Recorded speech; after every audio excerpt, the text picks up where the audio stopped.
Hello moi-même, bonjour à toi auditeur, bonjour à tous, Stéphanie Freitag, ta coach en joie de vivre. Je suis très heureuse de te retrouver dans cette vidéo. Dans mes capsules pleines d'amour, mes invités viennent nous livrer quelques-uns de leurs secrets pour s'aimer plus et profiter pleinement de la vie. Aujourd'hui, j'ai la joie de recevoir Marie-Claire Pascal. Bonjour Marie-Claire. Bonjour Stéphanie.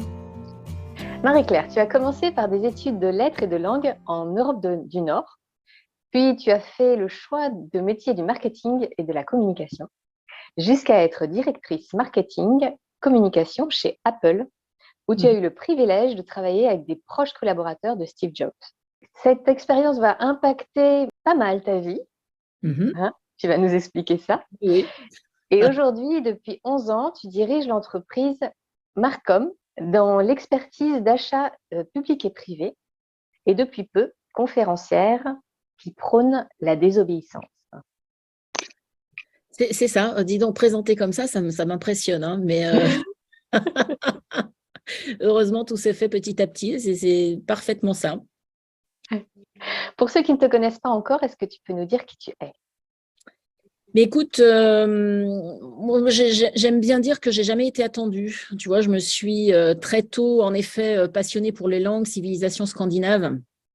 Après un séjour un peu par hasard en Scandinavie, au Danemark exactement, au lendemain de mon bac, mes choix se font par passion plus que par calcul. Et puis après, je suis assez bonne à tricoter le pourquoi. Mais donc, en effet, j'ai connu bien des environnements différents, bien des situations diverses, bien des situations dans lesquelles l'adaptation était le mot-clé. Et j'aime ça, en fait. Hein. J'aime ça. On se serait rencontrés il y a quelques années, je t'aurais dit ça s'est fait par hasard. Maintenant, je dis, wow, tu parles d'un hasard, je l'ai cherché, en fait. Il y a des moments dans ma vie où je me dis, quand même, ça doit être pas mal quand on prend des lignes droites, mais moi, je n'ai pas su faire ça. Chez moi, c'est tout en zigzag, c'est tout en virage, c'est tout en surprise. Et c'est comme ça. Comment la désobéissance s'est pointée dans ta vie? Alors, la désobéissance, c'est déjà un trait de caractère. C'est un trait de caractère. Alors, ça s'apprend pas, hein, on est bien d'accord. Personne, ni dans le parcours scolaire, ni universitaire, ni encore moins professionnel, ne t'encourage à désobéir. Même chez Apple, le Think Different d'Apple, bon, bah, c'était un joli slogan, hein, mais en interne, il ne fallait pas trop déroger non plus. Non, j'ai quelque chose qui m'anime très profondément, qui est de l'ordre de rendre la cour des grands accessible à tous. Et pour pénétrer la cour des grands, quand tu n'y es pas invité, quand la porte ne s'ouvre pas toute seule, il faut user de stratagèmes. Et un des stratagèmes, c'est de ne pas forcément suivre la voie qu'on te recommande. Encore plus dans un contexte où on a ces injonctions, nous les femmes, hein, reste à ta place, sois gentille, obéissante, enfin tout ce cadre qu'on nous impose plus ou moins volontairement, plus ou moins consciemment, mais quand même très tôt dans la vie, et qui nous encourage à bien rester sur une certaine voie. Moi, mon expérience m'a appris que si tu restes là, il y a un gros risque de non-épanouissement. Il y a un gros risque de non-réalisation et de te trouver très vite à l'étroit dans des cases. Donc, désobéir, pour moi, c'est faire autrement que ce que tu as toujours fait. Oser challenger ce qui t'est plus ou moins imposé ou ce qui est induit dans ta vie.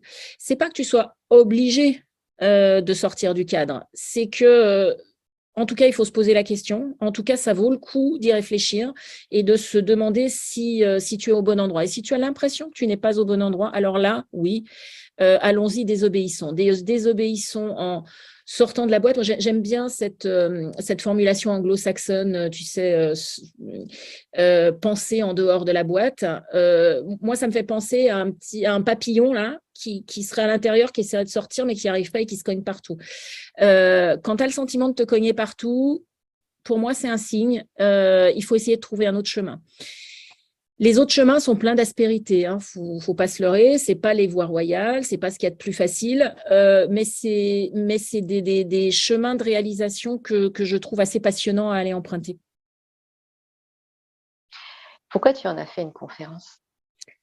J'en ai fait une conférence parce que dans mon expérience salariée, j'ai vu beaucoup de gens malheureux, en fait, hein, et on en voit tous.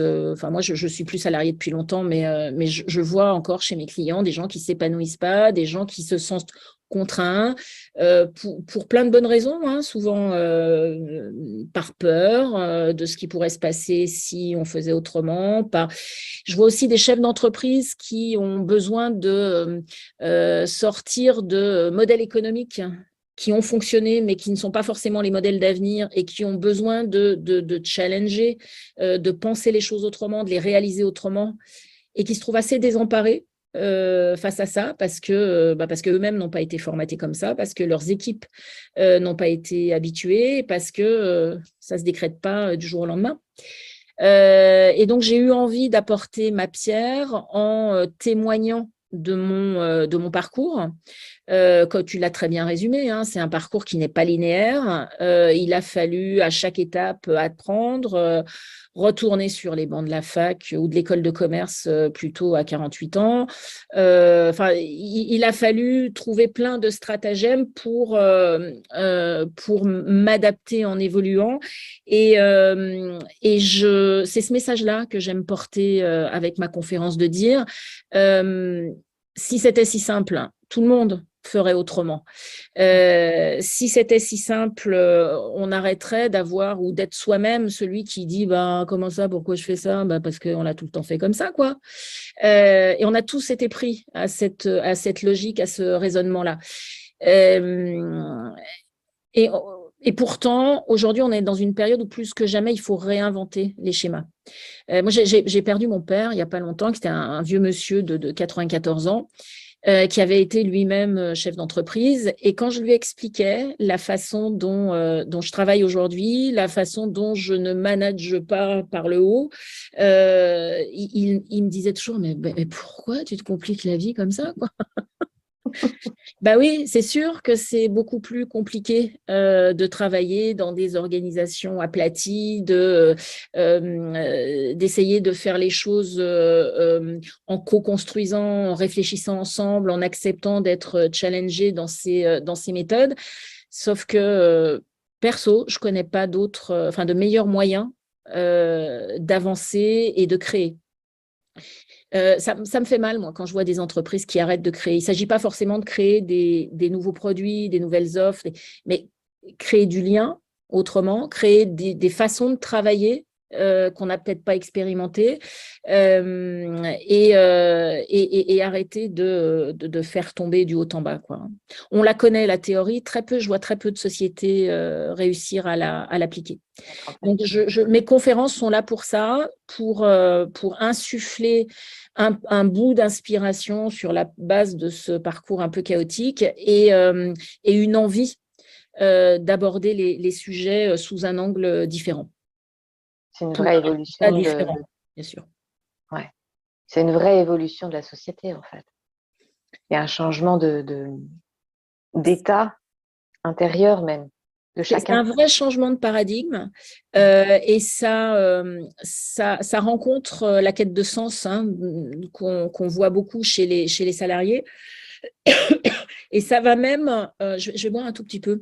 Je lisais ce matin que 97% des directions commerciales B2B ont un problème en commun, celui de la montée en compétence de leur force commerciale.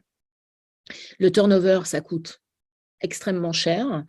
Et je ne te parle même pas de la perte de chiffre d'affaires quand les commerciaux s'en vont, enfin bon, bref. Et c'est énorme, tu te rends compte, 97% des directions commerciales qui ont ce problème-là. Et quand tu creuses, ce que je vois sur le terrain, moi, je vois des commerciaux qui n'ont pas forcément les moyens de réaliser leurs objectifs de dingue, qui font pas tant de commercial que ça, mais beaucoup d'administratifs. Enfin, tu vois, il y a tout plein de raisons pour lesquelles les organisations s'embourbent dans des trucs qui finalement, dans des process qui finalement empilés les uns sur les autres ne servent plus l'objectif ultime. Et donc, j'espère réussir dans ma conférence à insuffler cette envie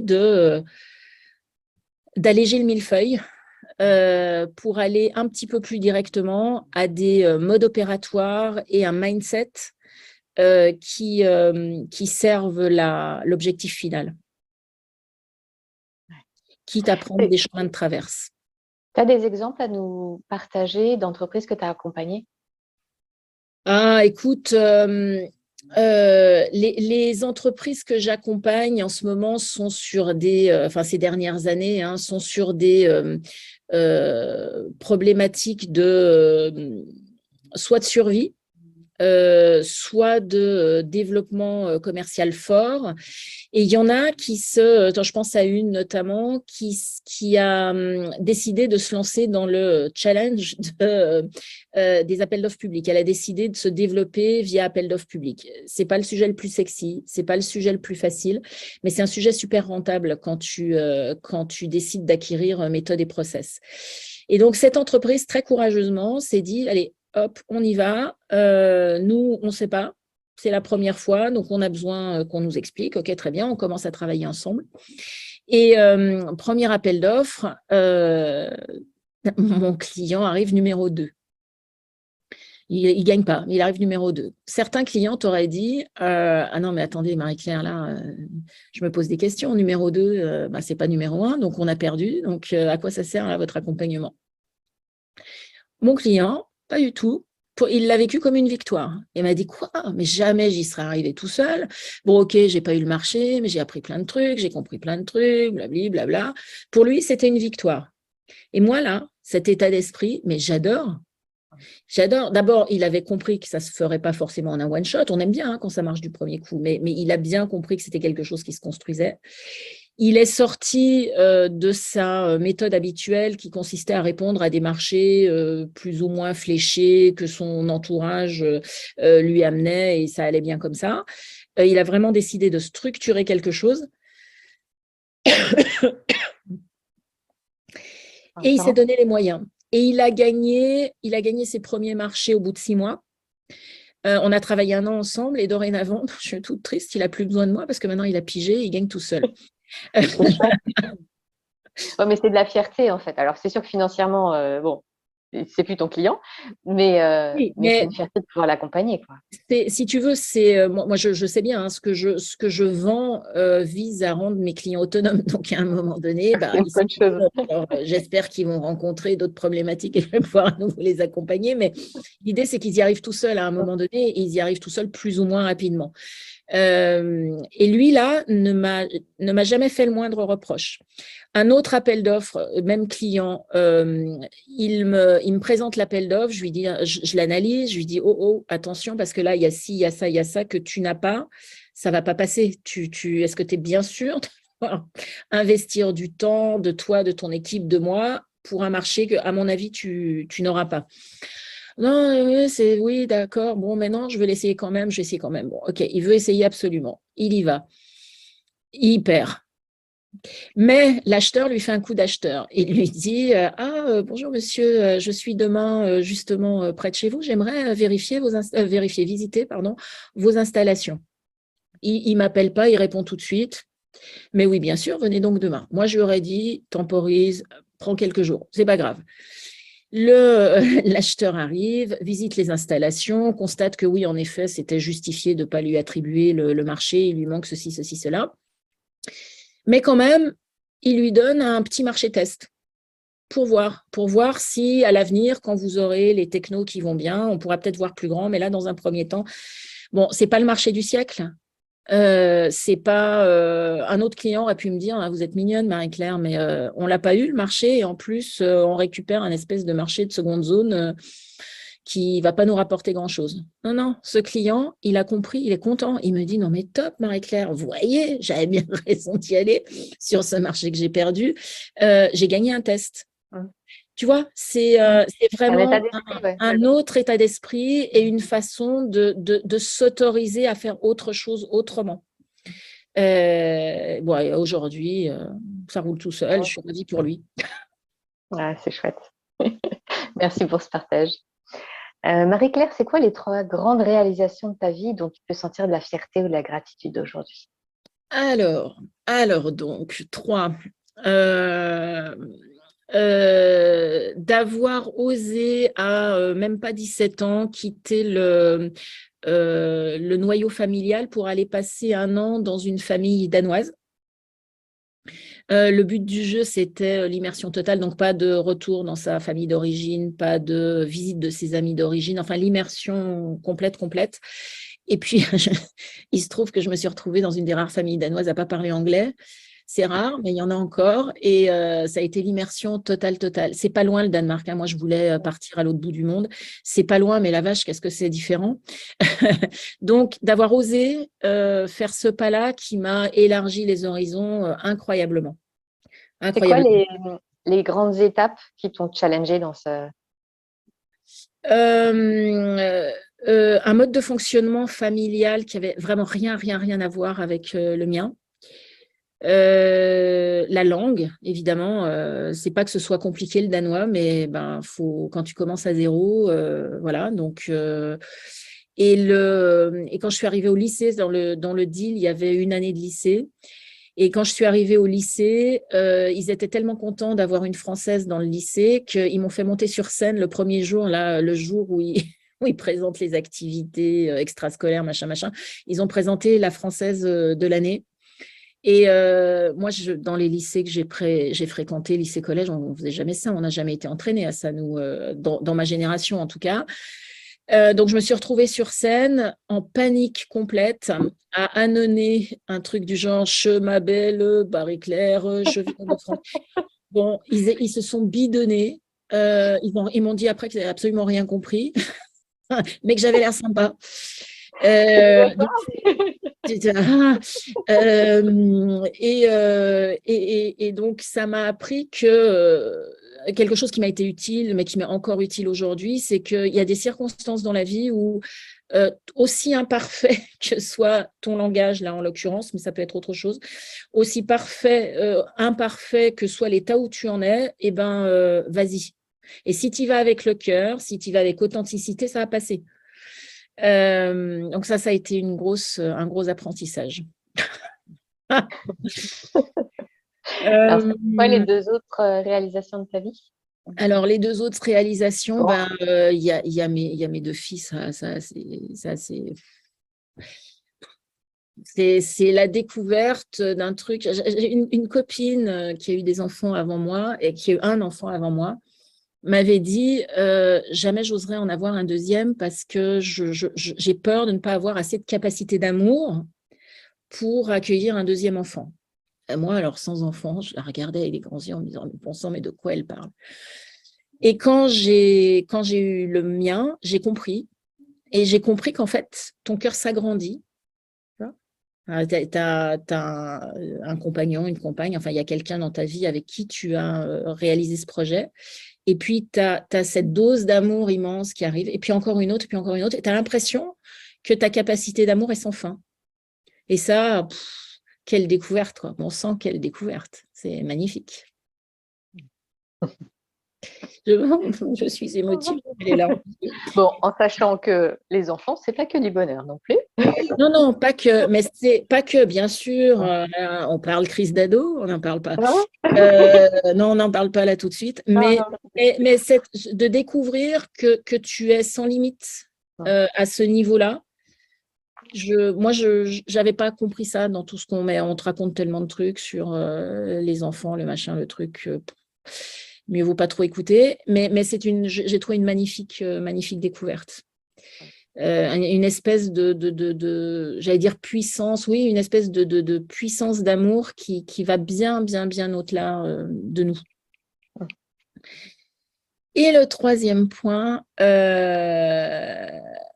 alors, je pourrais dire la création de ma boîte, mais en fait, quand j'ai pas créé ma boîte, j'ai créé mon job, en fait. Je me suis inventé un job. Et après, c'est devenu une entreprise. Il y a eu ce moment très agaçant où dans un dîner, un jour, ça faisait 2 ans que j'étais à mon compte et je me définissais comme à mon compte, consultante, tu vois, c'était pas très assumé. Et un des convives me dit, mais tu es très délicat, là, le genre de truc que tu ne vois pas venir. Mais attends, je ne comprends pas, tu fais quoi, toi? Tu étais freelance, tu es consultant, tu as une boîte, tu es entrepreneur, tu es quoi? C'est pas clair, là, c'est quoi ta valeur? Oui, repassez-moi un peu de fromage, s'il vous plaît. Et je me suis retrouvée très conne à balbutier un truc, à l'envoyer en moitié pété. Enfin bref, il avait appuyé sur quelque chose, manifestement. Et ça m'a pris 1 an. 1 an à redéfinir, à me questionner sur ce que je voulais vraiment, à décider que oui, je voulais créer une boîte. Non, je ne voulais pas vendre des jours hommes parce que j'en voyais bien les limites. Non, je ne voulais pas être formatrice. Non, je voulais vraiment créer une boîte et oser y aller. Et oser y aller. C'était pas du tout. A priori, c'était pas pour moi. Hein. Moi, j'ai un frère qui est super bon entrepreneur. Voilà, c'était son domaine. Par extension, j'avais dû en conclure un truc du genre, bah, c'est pour les garçons. Et puis, et puis moi, bon, non, quoi. Qu'est-ce que j'irais faire là-dedans? Je sais pas faire, en fait. Et ben oui, c'est ça. Tu sais pas faire entrepreneur. Tu sais faire des trucs dans entrepreneur, mais tu sais pas tout faire. Et ceux qui prétendent le contraire, c'est du pipeau. Hein. Tu ne peux pas savoir tout faire. Donc oser me lancer là-dedans et maintenant, avec le recul, regarder le chemin parcouru. Alors, tout aussi plein d'aspérités. Hein. Il y a eu des trous, il y a eu des... J'ai trébuché, je me suis plantée, je fais des erreurs. Hein. Mais quelle belle aventure. Et je suis vraiment fière de l'avoir osé. Ça a été quoi les grands challenges que tu as traversés qui t'ont apporté le plus? Dans cette création d'entreprise? Ouais, dans l'entrepreneuriat. Alors déjà, venant du grand compte, arriver à calibrer quelque chose que je sois capable de délivrer à moi toute seule au démarrage, ça, j'ai mis des mois à ça. Je pensais équipe, je pensais réalisation en équipe, alors que il y avait que moi, en fait. Hein. Voilà. M'attaquer aux grands comptes parce que mon offre de démarrage, c'était pour des grands comptes. Alors, je les comprends bien, je sais bien comment ça marche super, mais de là à ce qu'ils m'achètent, moi, petite structure, il y a eu des années où j'ai pas vendu, où j'ai pensé vendre et j'ai pas vendu. Ça, c'est dur. Des années super, des années complètement pourries, où là, tu te dis, bah, je suis pas capable, quoi. Enfin, et c'est pas tellement que t'es pas capable, c'est pas tellement que tu ne proposes pas quelque chose de pertinent, c'est juste que c'est long à aller gagner ces contrats-là. Un jour, j'en ai eu tellement ras-le-bol que je me suis dit, bon, il faut que je bâtisse une offre PME parce que là, cette année où je me suis battue pour gagner un grand compte que finalement, j'ai pas eu, pour les mauvaises raisons en plus. Hein. Je l'ai pas eu parce que le contrat a finalement été attribué à une boîte qui, elle, était référencée et qui, elle, n'avait pas tout dépensé sur le budget qui lui était alloué. Les boules. Hein. On savait bien, hein, le client et moi, qu'ils n'avaient pas l'expertise nécessaire, mais ils étaient référencés. Cette fin d'année-là, j'avais envie d'aller me pendre, c'est une image, hein. Ouais. Mais je me suis dit, OK, c'est bon, je laisse tomber les grands comptes, au secours, je laisse tomber. Et c'est à partir de là que j'ai bâti une offre PME. La beauté de l'histoire, c'est que le grand compte est revenu 2 ans après, tout seul, parce que moi, je n'osais plus y aller. J'en avais marre. Et puis surtout, j'avais donné tout ce que je pouvais. Ouais. Quoi. Qu'est-ce que tu veux que je fasse? Je ne peux pas l'inviter à Roland-Garros. Enfin, si je peux, mais ça ne sera pas dans une loge. Tu vois, je peux pas, enfin, je vais pas l'inviter en safari en Afrique du Sud, j'ai pas les moyens. Bon, bref. Et donc, ils sont revenus 2 ans après en me disant, écoute bien, ça c'est trop bon, en me disant, là, cette fois, on a besoin de vrais experts. Oh. Dis-le-moi. Ça fait du bien.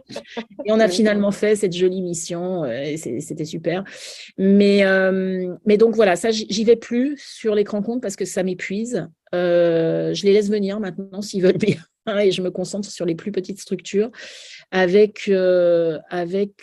Donc j'ai appris qu'en fait, c'est pas la peine de construire une fusée avec tous les étages. De bien tout la peaufiner, comme on sait bien faire ça, nous les femmes, hein, on construit tout bien dans les détails. En entrepreneur débutant, on pense que ce qu'on a imaginé, ça va rencontrer son marché. En fait, non, c'est pas comme ça qu'il faut faire. Tu commences à construire le premier, là, le rez-de-chaussée de la fusée. Tu vas, tu vends, c'est imparfait, mais tu testes. Et puis tu reviens, puis tu construis. Alors tu dégages des trucs, voilà, tu nettoies, hop, et tu construis. Et comme ça, et comme ça, et comme ça, en itération. Et en acceptant ce truc qui restera vraiment ma grande leçon, quoi, hein. Mieux vaut une action imparfaite qu'une parfaite inaction. Ouais. Mais accepter d'aller dans l'action imparfaite, c'est vraiment un apprentissage, quoi. Et moi, cet apprentissage, je l'ai fait grâce à des partenaires masculins, quand je les ai vus faire. C'est-à-dire qu'eux, ils y vont, hein, dans l'imparfait, pas de problème, hein. Ils y vont. Ils s'en foutent. On verra bien. On va le tester, on va tenter, on va voir. Puis après, on revient, on retravaille, on affine, tatati, tatata. Moi, pendant longtemps, je pouvais pas aller, ne serait-ce qu'à un rendez-vous de prospection, sans que tout soit au carré. Mes partenaires masculins se sont foutus de ma gueule. Ils m'ont dit, non, mais si tu viens pas, nous, on y va sans toi. Ah, attends. Tu vois, donc, tu vois, un petit peu le truc de la bonne élève, un petit peu, enfin, un mélange de plein de choses qui sont pas directement mon métier, mais que je sens bien, là, je sens bien des Faut être limites. parfaite pour être aimée. Bah oui, puis reconnu, puis avoir son bon point et tout ça. Bon, bref. Ouais. Donc ouais, ça, c'est un apprentissage. J'y arrive de mieux en mieux. J'arrive de mieux en mieux. Et le dernier truc qui m'a bien aidé là, ces derniers temps, c'est de travailler avec des jeunes femmes, trentenaires, quarantenaires au plus, qui y vont, quoi, qui en veulent, qui y vont et qui se laissent pas prendre le bout de gras par d'autres, qui affirment et qui y vont très engagés, très volontaires. Et pour moi, c'est des modèles, ces nanas-là, ces jeunes nanas-là. Carrément. Dans notre société, beaucoup d'entre nous ont du mal à s'aimer pour tout l'être parfaitement imparfait qu'ils sont, comme on disait. Ouais. Toi, tu en es où sur ce chemin d'amour Alors, inconditionnel? je progresse. Je progresse. Maintenant, je m'en rends compte. Je me dis, c'est déjà pas mal. Je pense que l'âge y est pour beaucoup, honnêtement, hein. À un moment donné, moi j'ai 58 ans aujourd'hui, bon, t'as réussi des trucs, t'en as planté, mais quand même, t'en as réussi, tu sais à peu près où tu te situes. Et tu peux t'appuyer sur ces réalisations. En ce moment, je suis en train de terminer une période où je vais beaucoup au-devant de mes clients qui ne rachètent pas et de mes prospects qui auraient dû signer mais qui finalement n'ont pas signé. Je fais ça beaucoup en ce moment et c'est extrêmement riche. Tu te rends compte, tu te rends compte de toutes les raisons qui n'ont absolument rien à voir avec toi. Tu te rends compte qu'ils ont retenu des bénéfices de la collaboration qui ne sont pas du tout ceux que toi tu avais vus. Ils donnent des pistes. Volontairement ou involontairement, ils te donnent des pistes pour affiner ton offre ou recentrer les choses. C'est super riche. J'ai eu du mal, hein, à y aller. Je sais qu'il faut le faire. Je sais qu'en tant qu'entrepreneur, tu dois le faire. J'avais peur de me prendre des baffes. J'avais peur de me prendre un coup de règle sur le bout des doigts. C'était complètement con. Ouais. J'étais un peu là à me dire, je m'excuse de demander pardon de pourquoi que vous n'avez pas acheté. Bon, évidemment, il y a une façon de tourner les choses, mais c'est un super exercice et ça décomplexe, mais à mort. Mais à 99%, c'est pas parce qu'il y a une erreur chez moi, hein. C'est parce qu'il y a des contraintes chez eux, c'est parce qu'il y a un rythme, un timing, parce que il y a d'autres priorités, parce que plein de choses, parce que finalement, ils n'avaient pas tout à fait compris que tu faisais ça comme ça. Ah bah tiens, maintenant que vous me l'expliquez, ah bah tiens, on va peut-être le reconsidérer. Tu vois, et je comprends pourquoi on me dit tellement dans le milieu des entrepreneurs, pourquoi on me dit tellement que c'est un process vertueux. J'ai beaucoup appris là sur le dernier mois. Et ça me libère beaucoup. Cool. Est-ce qu'il y a un moment dans ta vie où tu t'es senti, où tu as senti en fait un changement en toi, où tu t'es choisi?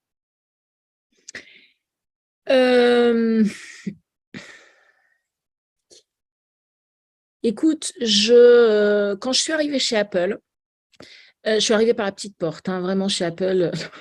C'est vraiment parce que j'ai eu envie d'y aller. Le contrat était pourri, c'était un CDD, le contrat était pourri, la rémunération.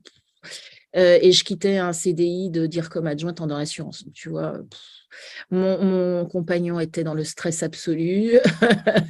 Autour de moi, on se demandait si j'avais pas pété un boulon. Alors, ça a l'air con là maintenant, mais Apple a une période, c'était la boîte dont on savait pas si elle allait survivre. Hein, donc, et c'était dans cette période-là. Et moi, quand je suis arrivée là, j'ai parfaitement compris qu'on allait me presser le citron au maximum, mais au moins, on ne me l'a pas caché. J'ai bien compris qu'il valait mieux pas faire d'erreur parce que très vite, je me retrouverais sur le parking avec mon carton. J'ai bien compris la règle du jeu, mais j'ai aimé qu'on me laisse arriver au résultat comme je jugerais bon d'y arriver. Alors, moi, ça m'a plutôt bien réussi et il se trouve que j'ai des méthodes à peu près saines. Mais ce genre de deal, c'est aussi la porte ouverte à arriver avec son rouleau compresseur et rouler sur tous ceux qui sont en chemin, quoi. Et certains de mes collègues ont avancé comme ça. Bon, moi j'ai pu faire autrement. Ça m'a bien réussi. J'ai pu m'épanouir là-dedans. Avec un reporting américain qui était d'une grande, grande exigence et qui ne faisait absolument pas confiance aux locaux. C'est-à-dire, ce qui n'est pas américain quand même, c'est un peu douteux, on ne sait jamais, attention. Donc, beaucoup de challenges sur déroule-nous un process zéro faute, puis on verra si un jour on t'écoute sur tes trucs dont tu dis avoir besoin là, localement. Ça a été un peu dur, mais quand j'ai gagné cette écoute-là, ça a été le grand kiff en fait. Tu vois, quand j'ai quitté Apple, je me suis dit, oh, dans 6 mois, je suis repartie, je sais pas, chez Pepsi, chez des boîtes comme ça. Et quand je suis allée aux entretiens de recrutement, je me suis rendu compte qu'en fait, mon terrain de jeu, à chaque fois, était restreint. Alors, on aurait pu dire, OK, terrain de jeu restreint, on se pose un peu, on souffle un peu. Mais finalement, je crois que j'ai eu la chance pendant 7 ans-là de me faire vraiment plaisir dans toute la gamme du marketing com qui est large et avec un management qui m'a fait suffisamment confiance pour dérouler en zéro faute, hein, soyons clairs. Hein, si j'avais fait la moindre erreur visible, j'aurais dégagé comme n'importe qui d'autre. J'ai réussi à pas en faire. Et du coup, ils ont ouvert la porte à des adaptations locales qui ne sont pas faciles à gagner dans ce genre d'organisation. Je ne sais plus pourquoi j'en suis arrivée à te raconter ça. Mais c'est pas grave. Le moment où tu t'es choisi, en fait. Et tu t'es rendu compte finalement à la sortie de Apple que ton terrain de jeu il était trop grand pour aller dans une autre structure, finalement. Ouais, là, en fait, je me suis sentie alignée dans ma façon de travailler, dans ce qui était accepté de ma façon de travailler. J'ai eu mes 2 enfants dans cette période, donc tu vois, ça a été quand même intense. Mais finalement, ça s'est correctement combiné. On m'a laissé faire. Et dans cette entreprise, à partir du moment où tu avais des résultats, il était admis que tu ne suives pas forcément toute la feuille de route. À partir du moment où les Américains étaient rassurés, tu pouvais prendre des chemins un petit peu détournés pour faire d'autres choses. Et j'ai adoré ça. Certains managers européens m'ont détesté pour ça. Et je leur rends bien encore aujourd'hui. Mais j'ai apprécié que l'équipe américaine laisse faire. C'est super hein, de défricher des sujets, c'est super de tester des trucs. Alors, des fois, ça capote, mais des fois, ça marche. Et puis quand ça marche et que c'est adopté par les autres pays et que finalement, tu vois que ça construit, que ça fait sens et que ce que tu avais imaginé, ta petite vision à toi sur ton sujet, ben, finalement, elle prend forme. C'est quel kiff! Ouais. Il y a une reconnaissance qui se place et puis un sens, en fait. Un sens que tu mets. C'est ça, il y a quelque chose de l'ordre de la création, tu vois. Modeste, on va pas. Voilà, Une contribution. Mais ouais, une contribution, ouais. C'est ce que tu... c'est ce que j'ai beaucoup entendu. Ah ouais, tu contribues. Ah vache, qu'est-ce que tu contribues? Mais tu pourrais pas contribuer un peu plus dans le... Reste dans le cadre, s'il te plaît. Tu me fatigues, là, allez. Au quotidien, il n'est pas toujours évident de prendre soin de soi. Nous sommes tous différents avec des moyens différents de répondre à nos besoins, mais chaque expérience peut en inspirer d'autres. Est-ce que tu as des routines, des bonnes habitudes, des choses qui fonctionnent pour toi en ce moment pour prendre soin de toi? Alors, j'avoue que c'est pas là que je suis la meilleure. Quand tu dis routine, j'ai deux, trois petites astuces qui marchent bien. J'aimerais me la péter en disant, alors c'est ma routine du matin, du soir, du midi, mais non, j'en suis pas tout à fait là. J'ai découvert la cohérence cardiaque il y a pas longtemps.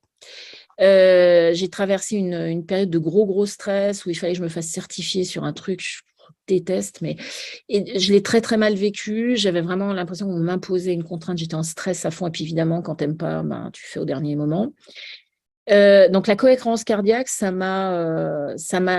trouve que c'est magique en fait. Tu fais ces exercices de respiration avec la bonne appli sur ton smartphone et ça te pose tout de suite, ou ça t'aide à t'endormir, ou ça te booste. Moi, je suis pas du matin par exemple, donc moi ça me booste le matin, ça me calme l'anxiété. Ça c'est waouh.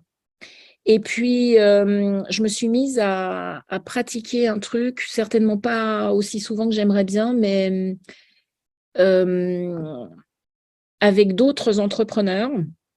Un des problèmes qu'on a, hein, c'est on est trop assis derrière nos écrans. Hein, regarde ce qu'on fait aujourd'hui. On est trop assis derrière nos écrans. Tout d'un coup, il est 20 heures, on s'est aperçu de rien.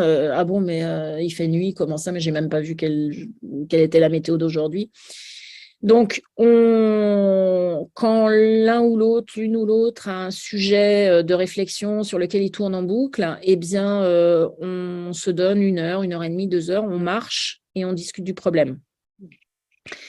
Et ça, c'est le truc, enfin, dans l'Antiquité, il le sait déjà. Vraiment, on n'a rien inventé. Mais ça marche. C'est-à-dire que tu prends l'air, tu t'oxygènes, tu as le plaisir d'échanger avec quelqu'un, tu réfléchis à une problématique qui est peut-être celle de l'autre, donc tu as toujours beaucoup plus d'idées et beaucoup plus de recul quand il s'agit de la problématique de l'autre. Enfin, c'est vertueux à tout point de vue. Et en plus, ça nous fait faire nos fameux pas là, tu sais, sur l'appli qui t'explique que tu n'en as pas fait assez. Donc, voilà les deux trucs. Ah oui, attends. Ah bah attends, non, le troisième, le yoga Iyengar. Ah. Voilà, j'ai découvert le yoga Iyengar qui me fait énormément de bien. À un moment donné, pendant que tout le monde était encore plus derrière les écrans et encore plus coincé chez soi, moi, je me suis mise à avoir une douleur physique qui faisait que je n'arrivais plus à marcher normalement. J'avais un problème que personne n'a jamais réussi à bien comprendre. Hein. Articulation ici, problème de dos là, arthrose, machin, tout. Mais non, en fait, rien de tout ça. On n'a pas compris, mais moi je marchais plus doucement que ma voisine du premier étage qui a plus de 80 ans. Ah. Alors elle, ça la requinquait, moi ça m'a déprimée complètement. Et le yoga m'a permis petit à petit de retrouver une aisance et une libération du corps. Alors, une libération dans des exercices extrêmement cadrés. Le yoga Iyengar, c'est super carré. Hein. Quand on te dit le pied, la face extérieure du pied parallèle au tapis, c'est parallèle, bon sang. Hein. C'est pas un peu à 15 degrés. Non, non. Donc, des exercices d'une très grande précision avec une personne magnifique que j'ai découvert près de chez moi et qui m'a aidé à reprendre possession de mon corps parce que c'est bien l'esprit, mais le corps, On quand en a il y a une besoin. mutation, ouais, on en a besoin. Mais moi, c'était ça. Le corps, c'était comme ma voiture. Ouais, bon, bah, faut bien que ça marche, quoi. Et croiser des personnes qui te disent et qui incarnent ce fameux ton corps est un temple, qui me faisait sourire, hein, je t'avoue. Jusqu'avant, je me disais, ouais, ok, ça va, c'est bon, ton corps est un temple. Okay. Ben oui, si en fait. Si en fait. Et quand on t'explique comment appliquer très simplement sans forcer, sans être dans la performance de la posture, je ne sais pas dans quel sens. Et tu vois ton corps qui lâche, qui reprend ses capacités de petit à petit. Ça a été la troisième magie de mes récentes découvertes. Et maintenant, je marche normalement à nouveau, Stéphanie. Super. Et du coup, ça t'a pris combien de temps entre le moment où tu as commencé et au moment où tu as senti une différence dans ton corps? 3 ans. 3 ans? Ouais. 3 ans. À raison d'une fois par semaine, plus des exercices que je suis censée faire tous les jours et que je ne fais pas tous les jours, j'avoue. Mais ouais, 3 ans. Ok. 3 ans et dont 2 ans à accepter de reconnaître que j'ai une limitation dans mon corps. Hein, parce que je ne peux pas savoir. Ah non, ça n'a rien à voir. Ah, ouais, tu vois, ton corps te dit des choses. Donc, je crois que l'univers disait stop, va falloir faire autrement. Mais rencontrer des personnes qui savent lire ça et te guider dans la réappropriation de ton corps et de tout ce qu'il y a derrière. Hein. Moi, je me suis vue faire des postures d'une simplicité vraiment niveau maternel et me retrouver en pleurs parce que il n'y avait que moi qui étais étonnée. Voilà, cette posture-là, cet alignement-là, ça sollicite ceci, cela, et en effet, ça fait lâcher comme ça aussi. Je suis très pleine de gratitude pour ces personnes qui m'accompagnent sur ce sujet. C'est chouette, c'est précieux. Très, très. Merci du partage. Comment tu cultives aujourd'hui ton estime de toi malgré les critiques publiques ou privées? Ça reste un peu difficile. Alors, j'arrive de mieux en mieux à me dire, à voir dans les critiques qui te sont faites, souvent, tu vois l'anxiété de la personne, les craintes de la personne. C'est-à-dire, je ne sais pas, tu dis que tu te lances comme conférencière et on te répond « Oh, mais tu vas parler devant combien de personnes ?» Oui, c'est un des sujets, mais enfin, c'est pas vraiment que ça. Le plus possible, tant qu'à faire. Ah non, mais c'est pas possible. Tu vas jamais réussir à. Tu veux dire que toi, tu aurais peur d'eux, en fait. Donc ça, je le vois de plus en plus et ça finit par me faire sourire. Il y a des fois où c'est plus difficile, mais j'arrive de mieux en mieux à voir ce que te projettent les autres, en fait. Hein. Je me souviens quand j'étais enfant, j'avais dit à ma mère que j'allais devenir écrivain. Voilà, je me souviens très bien, elle m'emmenait à la danse, j'étais assise derrière, j'ai dit maman, je sais, je vais devenir écrivain. Et j'y croyais à fond, mais je me voyais quoi. Et elle a eu un réflexe de maman protectrice, je suppose. Elle m'a dit ouh là là, attends de voir si tu vas y arriver. Et là, je me suis dit ah ouais parce que ah bon bon. Et je pense que dans son esprit, c'était oula, dans quoi elle s'embarque, c'est pas si simple. Et si jamais ça marche pas, faudrait pas qu'elle en souffre. J'ai peur pour elle, quoi. Ouais, voilà. Et après, quand tu avances dans la vie, c'est pas tellement j'ai peur pour elle, c'est et si c'était moi, mais c'est pas possible. Mais moi, j'ai telle limite, mais moi, je peux pas ci, mais moi, j'ai peur de ça. Et voilà. Et l'estime de toi, bah, écoute, il faut. Chez moi, il y a toujours une bouteille de champagne dans le frigo. Non, je ne suis pas alcoolique. Enfin, je ne crois pas. Mais c'est pour penser à fêter les petits pas. Tu vois, les petits pas, les petites victoires, les petits trucs, il faut les fêter. Et ça aide à construire. Alors, je suis aussi OK pour le magnum, pour la grosse victoire, hein, mais souvent, on a tendance à sous-estimer. Tu vois, là, par exemple, là, je suis retenue pour une conférence à tel endroit, à telle date. Oui, mais oui, mais c'est pas moi qui. Oui, mais ça m'a été amené par. Qui s'en a à foutre? Pardon. Qu'est-ce qu'on s'en fout? Enfin, c'est un pas en avant vers l'objectif. Donc ça, il faut s'en réjouir. Et voilà, ça aide. Ouais, c'est cool. Et du coup, comment tu gères les échecs? Quelle vision tu as justement des choses qui ne fonctionnent pas comme tu avais prévu? Alors, ça fait mal. Ça fait mal. Tu vois, là, par exemple, comme je te disais tout à l'heure, je termine le tour des popotes de ceux qui n'ont pas racheté ou de ceux qui n'ont pas signé. Et je me rends compte qu'il y a une branche sur laquelle j'ai créé ma boîte que j'ai tout intérêt à laisser tomber. Trop d'énergie, trop de pour ce que ça rapporte. Il faut que je scie la branche. Ouais, sauf que j'ai quand même un peu l'impression d'être assise dessus, sauf que c'est un peu dans mes tripes, et puis c'est un peu mon bébé, c'est moi qui l'ai pensé, et puis... Bon, donc ça, tu vois, il va falloir que je le digère, que je m'assoie sur une autre branche où je me sente bien, et puis que, voilà, je scie. C'est difficile, tu vois, Et ça, comment je fais pour que ça ne me fasse pas trop mal? Ben, j'en parle à d'autres. J'en parle à d'autres qui vivent des trucs un peu similaires, qui en sont passés par là, voilà. Échanger avec d'autres. Hein. Un réseau, c'est Ouais. important. Un réseau bienveillant, des personnes. Alors ça, pour le coup, c'est même pas la peine d'en parler aux salariés, ils comprennent pas. C'est pas qu'ils veulent pas, hein, certains veulent très C'est deux mondes, en fait. Vraiment deux mondes mais complètement c'est différents. tellement éloigné d'eux. En parler à ceux qui ont planté une boîte, ça c'est parfait. Je n'ai pas du tout envie d'avoir cette expérience-là, mais je remarque que ceux qui en sont passés par là ont une sagesse et un recul vraiment très, très appréciable. En France, c'est très mal vu. Aux États-Unis, ça ne l'est pas.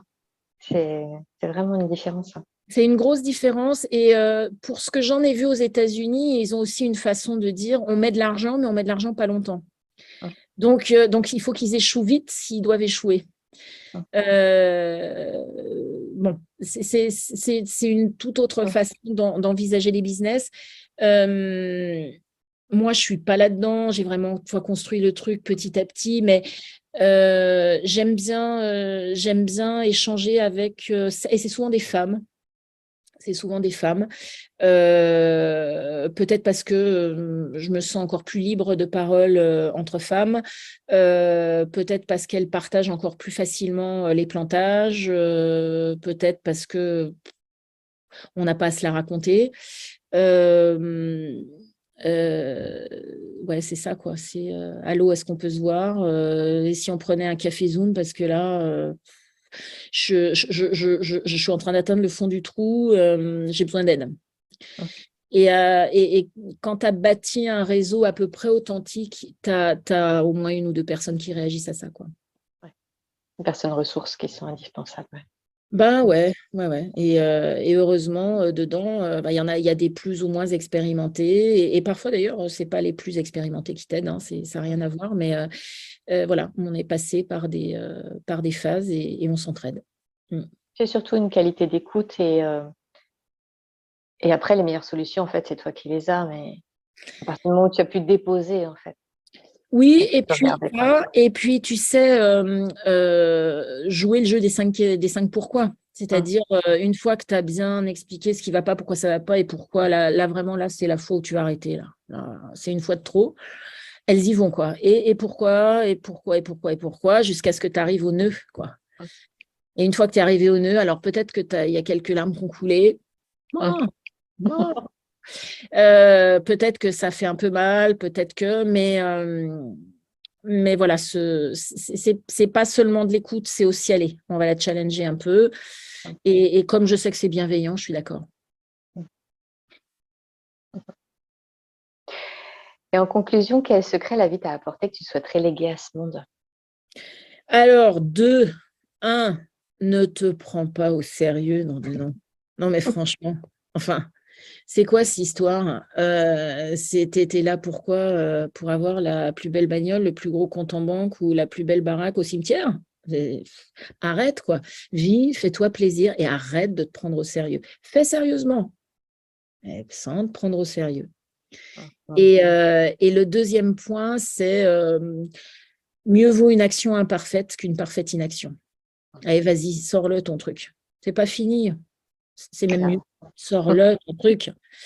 Tu as des convictions, tu crois à un truc, mais vas-y, raconte-le. Raconte-le. Ça va t'attirer des gens qui pensent pareil. Tu vas voir, ça va être sympa. Merci beaucoup, Marie-Claire, pour tous ces partages, cette expérience que tu nous livres.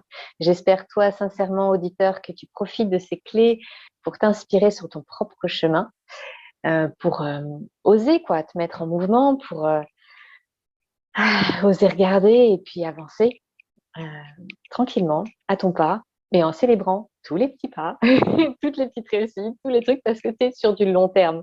C'est un marathon, hein, donc faut y aller. C'est pour la vie, quoi. C'est ça.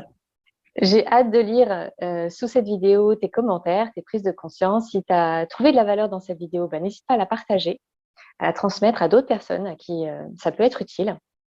Marie-Claire, je te souhaite une très belle continuation dans tes projets. Avec grand plaisir, Stéphanie. Merci beaucoup. Merci. Où est-ce qu'on peut te retrouver en ce moment? Alors, en ce moment, on peut me retrouver en webinaire une fois par mois sur LinkedIn sur ce sujet pas sexy mais tellement efficace en termes commerciaux que sont réussir ses réponses à appel d'offres. C'est plutôt sur la fin du mois, autour du 23 de chaque mois. J'adresse ce sujet sous différents angles. Et puis, si mon sujet de désobéissance te plaît, te titille, te questionne, mais n'hésite pas, dis-nous dans les commentaires de Stéphanie, je serais heureuse de t'en dire plus sur ma conférence. Que tu vas retrouver en ligne sous cette vidéo. Je vais mettre aussi le lien vers le site internet de Marie-Claire. Donc, sous cette vidéo, tu as déjà tout ce qu'il faut pour pouvoir contacter Marie-Claire. Merci beaucoup pour tout ça. Merci à toi, Stéphanie, pour ce bon moment d'échange. À bientôt. À bientôt. Cher auditeur, écoute ton cœur, suis ta boussole de joie et on se retrouve le mois prochain dans une nouvelle interview toujours aussi inspirante. À bientôt. Vous venez de recevoir de la valeur. Je vous invite à redonner de la valeur en partageant cette vidéo. Pour ne rien rater de mes prochaines vidéos, pensez à vous abonner à ma chaîne. En activant la cloche, vous recevrez mes notifications par mail. Je vous souhaite une très belle continuation, une bonne journée et à très bientôt.